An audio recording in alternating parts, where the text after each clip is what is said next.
Darius Holloway arrived at Fort Rivers in North Carolina on a humid summer morning in 2016.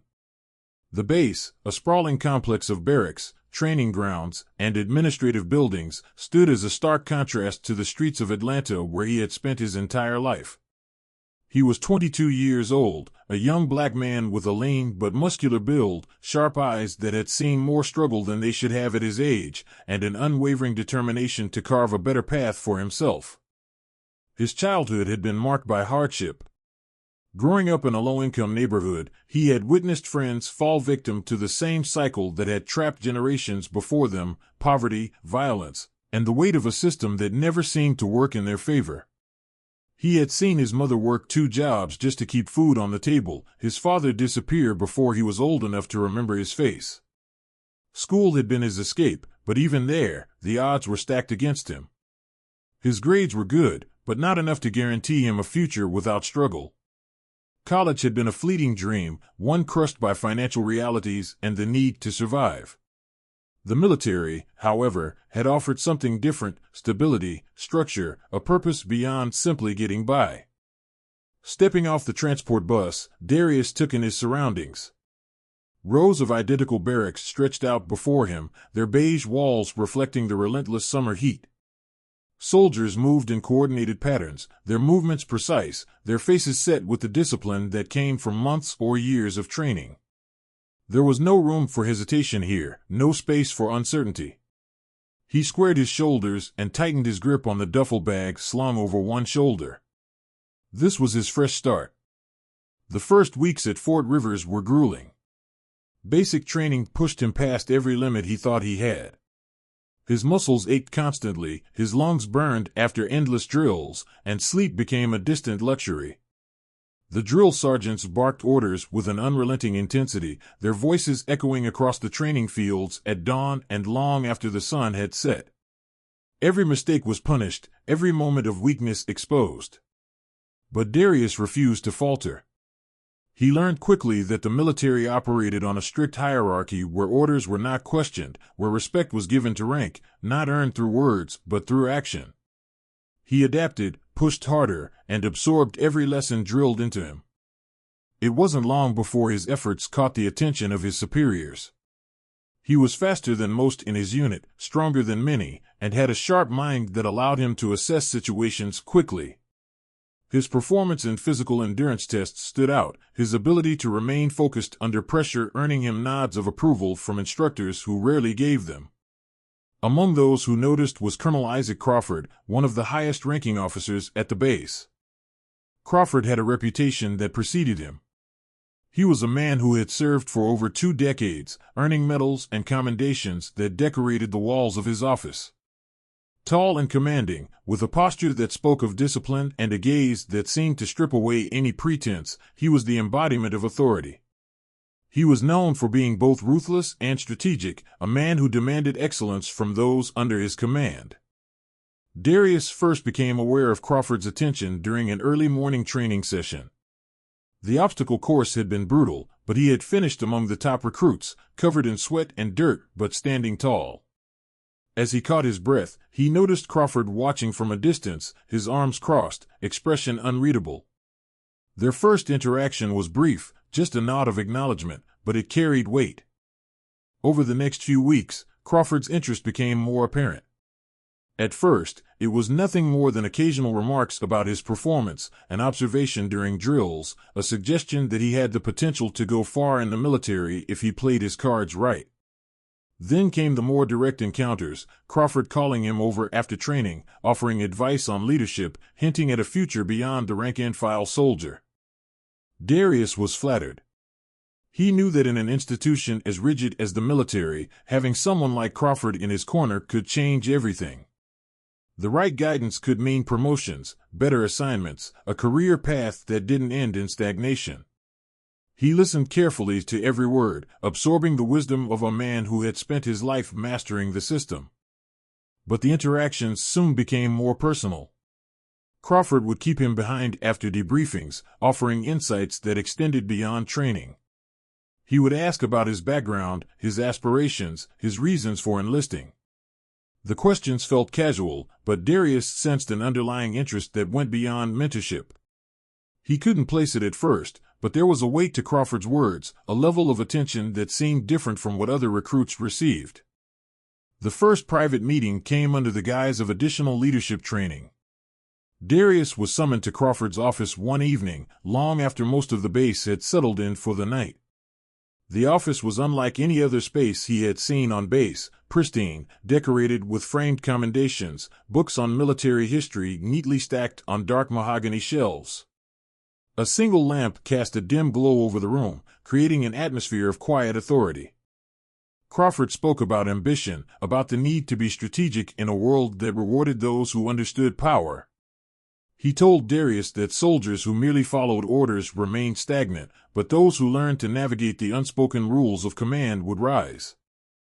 Darius listened, absorbing every word, feeling a sense of validation that he hadn't known he craved. He wanted to be more than just another recruit, another nameless soldier who followed orders until his contract ended. He wanted to excel. Crawford seemed to recognize that in him. The meetings continued, at first structured around training discussions, but gradually shifting into something else. The conversations became less about military tactics and more about personal ambitions, private struggles, the burdens of expectation. Crawford had a way of making him feel understood, as if he alone recognized Darius's potential. Then came the moment when the nature of their relationship shifted irreversibly. It wasn't a sudden event, but a gradual erosion of boundaries. A late-night conversation extended longer than usual, words laced with something unspoken. A lingering glance. A touch on the shoulder that lasted a fraction too long. A moment of hesitation before stepping away. Darius told himself that he wasn't imagining it, that there was something undeniably there. But he also knew the risks. The military had strict codes against relationships between officers and enlisted personnel, and even stricter unspoken rules about anything that deviated from traditional expectations. And yet, he didn't stop it. When the line was finally crossed, it felt inevitable. The secrecy made it exhilarating, the danger amplifying every interaction. Their encounters became more frequent, carefully planned, hidden from the watchful eyes of the base. But beneath the surface, an unease lingered. Darius wasn't naive. He understood power, and he understood that in this dynamic, he was not the one who held it.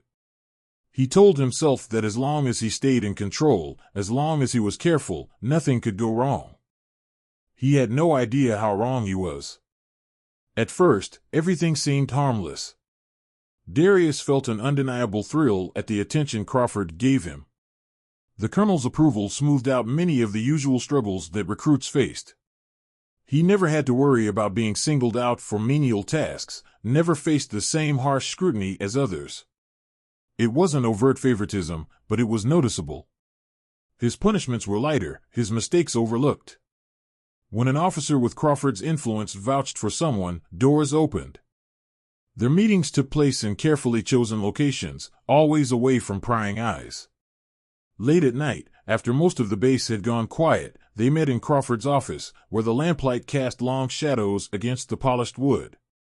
Other times, it was in the nearly empty training hall, where the echo of their footsteps filled the space between them.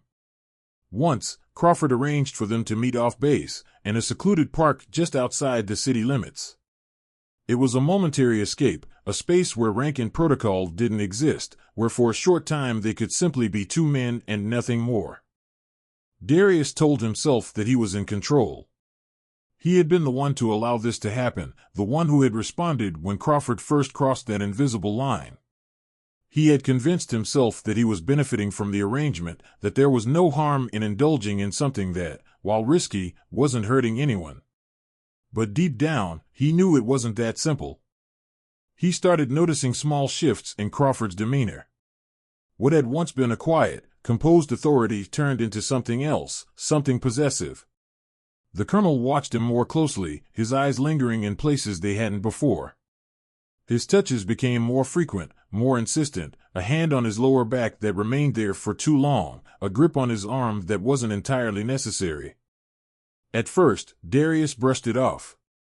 He had spent years learning how to maneuver in difficult spaces, how to read power dynamics and play along when necessary. But Crawford was different. He wasn't just an overbearing superior, he was a man who was used to getting what he wanted. And when that control slipped, even slightly, he reacted. It started subtly. Crawford's mood would shift if Darius was seen talking with other officers, even in casual interactions. His approval, once given freely, became conditional. The warmth in his voice would turn cold in an instant. He would make remarks disguised as jokes, questioning Darius's loyalty, reminding him of the risks they both took. Darius began to feel suffocated. The weight of their secret, once exhilarating, now felt like a chain wrapped tightly around his neck. The danger of being discovered was always present, but the greater threat came from within.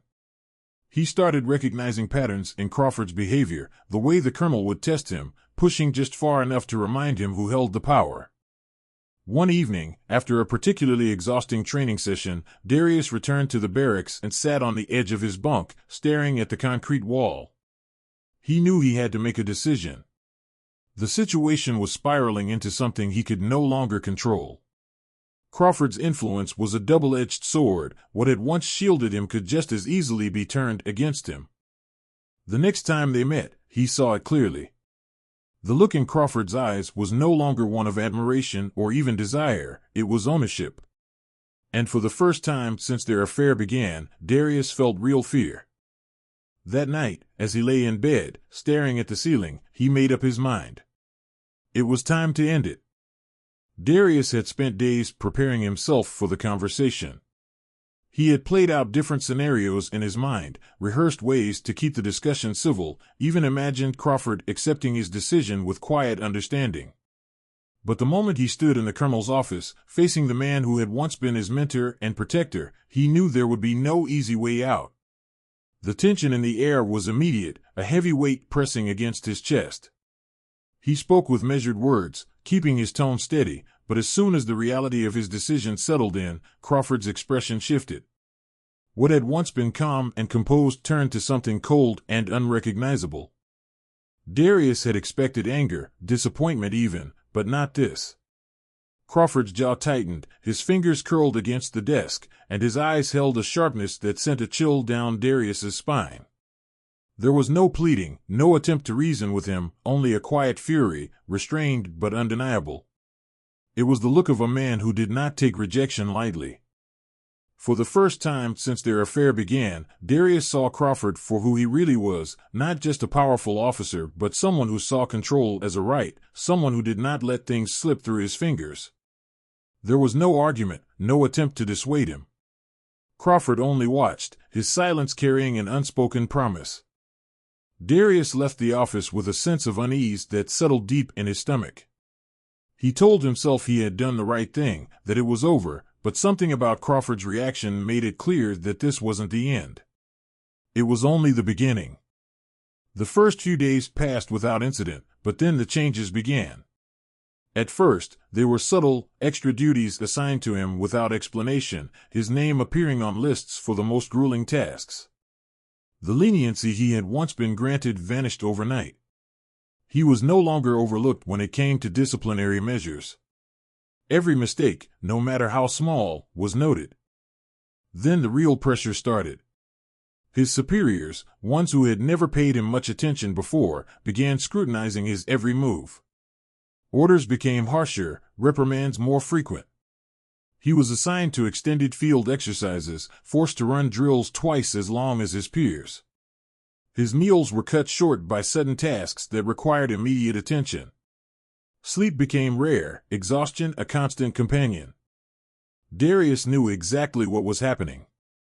Crawford was punishing him, making it clear that walking away came with consequences. The colonel never addressed him directly, never confronted him, but his presence was felt in every new obstacle and every additional burden placed on his shoulders. A week passed before the warnings became explicit. During an inspection, one of the senior officers pulled him aside, his voice low, almost sympathetic, but the message was clear: people were talking. Rumors had started circulating, nothing concrete, nothing that could be proven, but enough to cast doubt on Darius's reputation. And then came the real threat. A formal complaint was being prepared against him, citing conduct unbecoming of a soldier. The language was vague, but Darius knew what it meant. If the case went forward, his entire career could be derailed. If the accusations were framed the right way, he could be dishonorably discharged, his future ruined. That night, lying in his bunk, staring at the ceiling of the barracks, he realized he was trapped. Crawford had control not just over his career, but over how he was perceived. The colonel didn't need to prove anything, he only needed to cast enough doubt, plant enough suspicion. Desperate, Darius decided to take action. He submitted a request for a transfer, hoping that distance could provide an escape. He filled out the paperwork carefully, citing professional reasons, expressing a desire for a new challenge. But when he checked on the status of his request a few days later, there was no record of it. The paperwork had vanished. He tried again, speaking to an administrative officer, but was met with indifference. The response was always the same, a shrug, an excuse about how things got lost, how these requests took time. It became clear that there would be no transfer. Crawford's reach extended far beyond his immediate command. He had influence, connections, and more importantly, the unspoken power that came with being a respected officer. No one was going to help Darius, not against someone like Crawford. His options were dwindling. He couldn't stay and endure the slow, calculated destruction of his career. He couldn't leave through official channels. The only thing he could do was find a way to make his voice heard in a place where Crawford's influence didn't extend. But going down that road meant something irreversible. It meant breaking the silence in a way that could not be undone. Darius knew he had only one chance. And if he took it, there would be no turning back. Darius had never imagined himself as someone who would go against the institution he had once believed in. But as the days passed and the walls continued to close in around him, he realized that staying silent was no longer an option. Every attempt he had made to protect himself through official channels had been systematically shut down. His requests for transfer disappeared, his complaints were buried, and his superiors looked the other way. The system was not built to protect soldiers like him, it was built to maintain control. And men like Colonel Isaac Crawford thrived in that control. He knew that speaking out would mean the end of his career. But the alternative, staying and waiting for Crawford to completely destroy him, was no longer an option. If the army would not listen, he had to find someone who would. Late one night, long after the lights in the barracks had dimmed and the silence of the base settled in, he pulled out his phone. He had done his research carefully. There was one journalist, Marcus Ellison, known for his investigative work on corruption and abuse of power within the military. Ellison had exposed cover-ups before, had published stories that forced resignations and congressional hearings. If anyone could bring this into the light, it was him. His fingers hovered over the keyboard. Every word felt like a step off a cliff. He typed out a brief message, keeping it vague but urgent. He did not give his name, only that he had information about misconduct involving a high-ranking officer and that he needed to talk. He expected the message to be ignored or buried beneath dozens of other tips. Instead, the response came within hours. Ellison wanted details. He wanted evidence. He wanted to know if Darius was willing to go on record. Darius hesitated. Going on record meant giving up anonymity, exposing himself to scrutiny, backlash, and possible retaliation. But he had collected proof, messages exchanged late at night, Crawford's carefully worded but unmistakable demands, the small but damning pieces of evidence that painted a picture of a secret affair and a subsequent abuse of power. He had been careful, saving screenshots, backing up emails, making sure that even if something happened to him, the truth wouldn't disappear. He spent the next 2 days communicating with Ellison through encrypted channels. Every conversation felt like a gamble. He had to choose his words carefully, had to ensure that if the wrong person intercepted these messages, there wouldn't be enough to trace them back to him. He sent the evidence in batches, each one a piece of a larger puzzle. Ellison understood the gravity of the situation immediately. This wasn't just a case of an inappropriate relationship, it was a story of coercion, abuse, and a system designed to protect those in power at the expense of those beneath them. A week later, the article went live. The headline was impossible to ignore. It named Crawford outright, detailing the allegations against him. The article laid out Darius's account, piecing together the timeline, the power dynamics, and the lengths to which Crawford had gone to maintain control. Though Darius was not named, the description was specific enough that those within the military could easily connect the dots. Within hours, the story spread. News outlets picked it up, social media exploded with discussions and debates. Some dismissed it as another scandal, while others demanded accountability. Advocacy groups that had long fought against abuses within the military latched onto the case, amplifying the calls for an investigation. Darius watched it all unfold from the confines of the base, knowing that his world had just changed forever. Command could no longer ignore the situation. Crawford was placed on administrative leave, pending an internal investigation. For the first time since this nightmare had begun, Darius felt a flicker of hope. But that hope was short-lived. He hadn't expected what came next. The moment Crawford was removed from duty, the narrative began to shift. Whispers spread through the base, speculation turned to accusation. Some called the allegations a smear campaign, an attempt to take down a respected officer.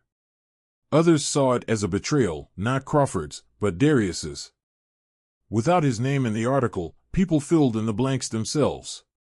The rumor mill worked fast, and by the end of the day, it was clear that Darius was now the target. The isolation was immediate. The camaraderie that had once made the military feel like a brotherhood disappeared overnight.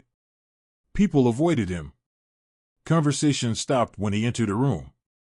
Orders were barked at him with an extra edge, and where before there had been a grudging respect for his skills, now there was only contempt. He had broken an unspoken rule. He had taken what should have remained within the ranks and exposed it to the world. Darius knew then that his fight was far from over. If Crawford had been dangerous before, now he was even more so. And even though he was no longer physically present on base, his influence lingered. The battle had only just begun. The investigation dragged on for weeks, but Darius had known from the beginning how it would end. The military protected its own. The process was a formality, a performance designed to appease public scrutiny while ensuring that nothing truly changed. Crawford was no longer on base, but his presence lingered in every interaction, in every cold glance, and every unspoken warning. Darius had become an outcast. The structure he had once relied on, the sense of order, the discipline, the chain of command, had turned against him. Where once he had been a promising soldier, now he was a liability, a symbol of disloyalty. He saw it in the way officers looked through him rather than at him, the way conversations ceased when he entered a room. He had done the one thing that could never be forgiven. He had exposed what was meant to stay hidden. A month after the article had been published, he was summoned to headquarters. The summons came with no explanation, but he understood what was coming. He walked into the office of a high-ranking official he had barely interacted with before, a man who spoke with clipped precision, his tone devoid of sympathy. The military was offering him a way out. There were two choices. He could sign a resignation, framed as a mutual decision, a quiet departure that would allow him to leave with a general discharge and no permanent stain on his record. Or he could stay and face formal charges for misconduct. The wording was vague: violations of military conduct, insubordination, unbecoming behavior. If he stayed, they would make sure he lost everything. It wasn't a negotiation. It was a verdict. Darius sat there for a long moment, the weight of the decision pressing down on him. He thought of what he had fought for, what he had risked, what he had already lost. He had believed that speaking out would lead to justice, but now, sitting in that cold, impersonal office, he saw the truth. This wasn't about justice.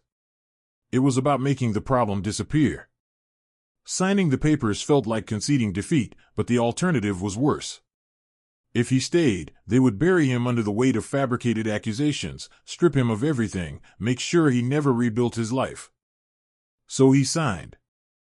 The finality of it settled in as he walked out of the office. He was no longer a soldier. The uniform he had once worn with pride, the future he had envisioned for himself, was gone. His belongings were packed in minutes, a duffel bag slung over his shoulder as he left the barracks for the last time.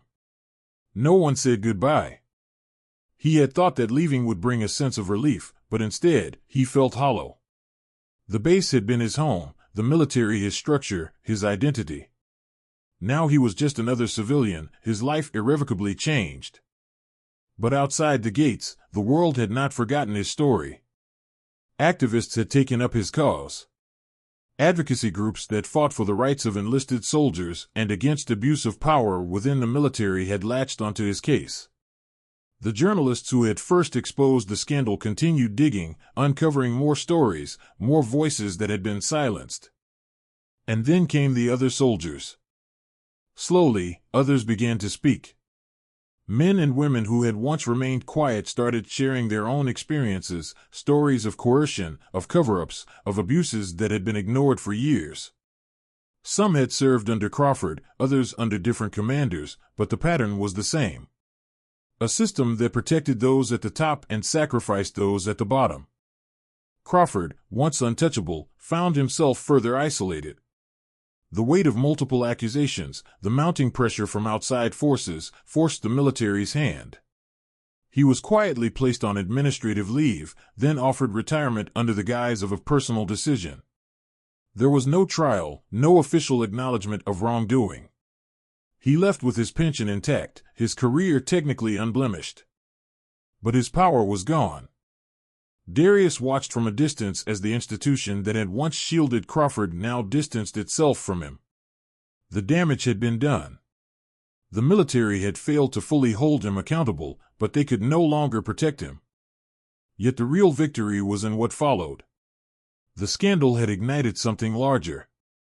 Policy discussions that had long been ignored were now unavoidable. Reform committees were formed, new regulations proposed. The culture of silence that had allowed men like Crawford to thrive had been exposed in a way that couldn't be easily dismissed. Darius had lost his career, but he had forced a conversation the military could no longer ignore. And in that, he found his own kind of justice. 2 years had passed since Darius Holloway walked away from the military, leaving behind the uniform that had once defined his future. The world outside the base had been unfamiliar at first, a vast, uncertain place where structure was replaced by unpredictability. The rigid discipline of the army, the unquestioning obedience to authority, the rank-based hierarchy, all of it was gone. In its place was something messier, but also freer. He no longer had to answer to commanding officers, no longer had to live under unspoken rules designed to protect those in power. Yet, the weight of what had happened still lingered in every step he took. At first, the transition had been difficult. He had spent months trying to figure out his next move, caught between the need to move forward and the inescapable pull of the past. His name had become synonymous with controversy. The military had tried to bury his story, to shift the focus, but the public had not let it go. His case had become a catalyst, igniting conversations about abuse of power, institutional cover-ups, and the vulnerability of enlisted soldiers who had no real protection from those above them. The media had continued to reach out, but he had been hesitant. He had already lost so much, his career, his stability, his identity as a soldier. Speaking publicly meant reliving it all, reopening wounds that had barely begun to heal. But the more he saw his story being twisted, the more he realized that if he didn't control the narrative, someone else would. And so, reluctantly at first, he stepped into the spotlight. His first interview had been raw, unfiltered. He had spoken not just about what happened to him, but about the larger problem, how the system had failed not only him, but so many others. He had talked about the soldiers who had reached out to him in secret, afraid to come forward, about the patterns of silence and retaliation that had existed long before his case. The response had been overwhelming. Within months, his name was everywhere. He was invited to speak at universities, where young recruits and cadets listened intently, some of them seeing themselves in his story. He gave testimony in congressional hearings, his voice calm but unyielding as he laid out the failures of the system that had tried to silence him. Lawmakers who had once ignored the issue were now forced to acknowledge it. Slowly, real change began to take shape. Policies that had been stagnant for decades were now under review. Protections for enlisted personnel were strengthened, oversight committees were formed, and commanders were held to higher accountability. The shift was slow, met with resistance from those who still clung to the old ways, but it was happening. Darius saw it firsthand when he visited military academies, watching as new recruits were trained under regulations that had been rewritten because of his case. He saw it in the way young soldiers were now educated about their rights, about the resources available to them, about the fact that they were no longer as powerless as they had once been. He no longer wore a uniform, no longer marched in formation, but his presence commanded attention in a different way now. He had become more than just a former soldier with a story, he had become a symbol. There were still moments of doubt. Late at night, when the world quieted, he would think about the path he had chosen. He wondered what his life would have been like if he had stayed silent, if he had taken the easy way out, if he had let Crawford win. He thought about the soldiers he had served with, the ones who had turned away from him, the ones who still believed he had betrayed them. But then he would see the change. He would hear from young recruits who now felt safer, who knew they weren't alone. He would receive messages from soldiers who had been on the verge of breaking, but who found the courage to speak up because they had seen him do it first. The Army had taken his career, but it had not taken his voice. And now, that voice was louder than it had ever been. Darius Holloway was no longer just a soldier. He was something more. He was proof that one voice could shake an entire institution. He was proof that the fight for justice, no matter how costly, was never in vain. He was proof that change was possible. And as long as there were others who needed him, he would keep fighting.